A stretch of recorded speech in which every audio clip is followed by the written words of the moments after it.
Folks, I have some good news for you this morning. What if I told you that becoming a millionaire is attainable, even though you don't make $1 million a year, you haven't won the lottery? My guest today has really cracked the code on this, and I'm really excited to be able to talk to him. He's a #1 New York Times bestselling author many times over, and his national radio show is heard by millions of people every single day. He's America's favorite finance expert.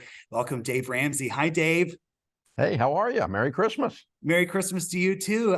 Dave, I'm really excited to talk about this because I'm sure there's some folks that their ears perked up when they heard the millionaire word. And so I have to ask you, is it really true? Can we really become millionaires even though we haven't won the lottery? We're not making that $1 million paycheck every single year?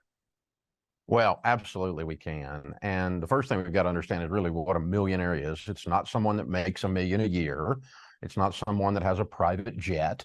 That's a billionaire, okay?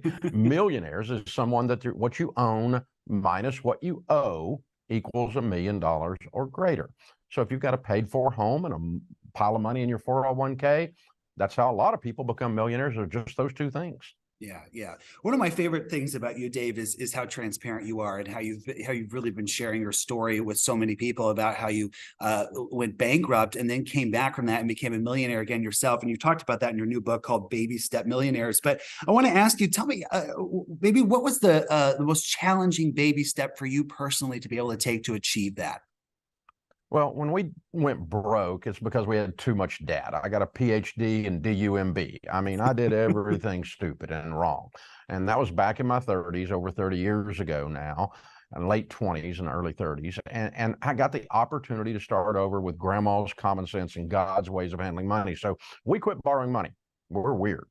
And we didn't have baby steps. We kind of put the idea of living on less than you make and how to invest and those kinds of things in an order that we call the baby steps later on. But for Sharon and I, it was kind of mandatory. We had to quit borrowing money because nobody would lend it to us. We just gone bankrupt. So we were just done. We were done being normal. We didn't want to be like everyone else. And one of the benefits of going broke is you no longer care what anybody thinks. So you just go do the right thing for you and yours. And so we started living on less than we make, started living on a budget. The most difficult baby step for us then was just the suddenness of having lost everything, the shock to our system. It was a financial tragedy and an emotional tragedy that we had to recover from and grieve. Let's talk about your book, Baby Step Millionaires, because this is really such a great guide for people that what are some of the resources that people are going to be able to find in this book? And what have you been hearing from people as they've been calling in about the book?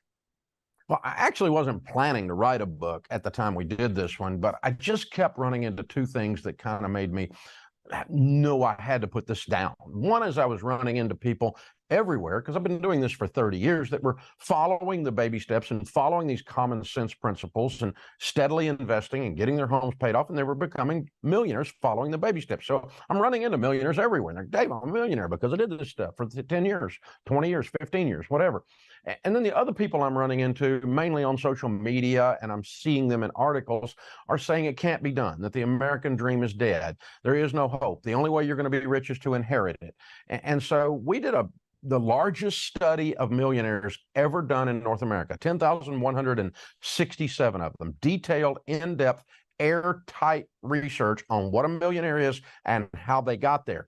And what we discovered from that was that it really wasn't rocket science. And oh, by the way, they did not inherit their money. And oh, by the way, so they're all, just about 89% of them did not become millionaires because of an inheritance. 89%, that's 9 out of 10, that's all of them. Wow. So rich uncle, you don't need one. You need you.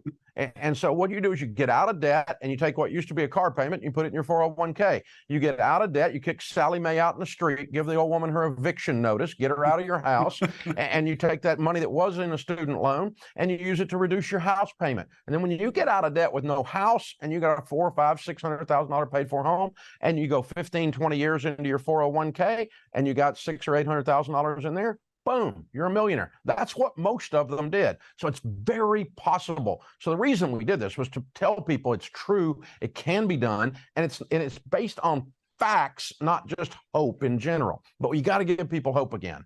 Yeah. I'm telling you what, I feel like I had a shot in the arm this morning from you, Dave. This is encouraging and it's exciting. And once again, folks, the book is called Baby Steps Millionaires, and it's available for you at RamseySolutions.com. Dave, thank you so much. Well, thank you for having me. And again, Merry Christmas. Merry Christmas.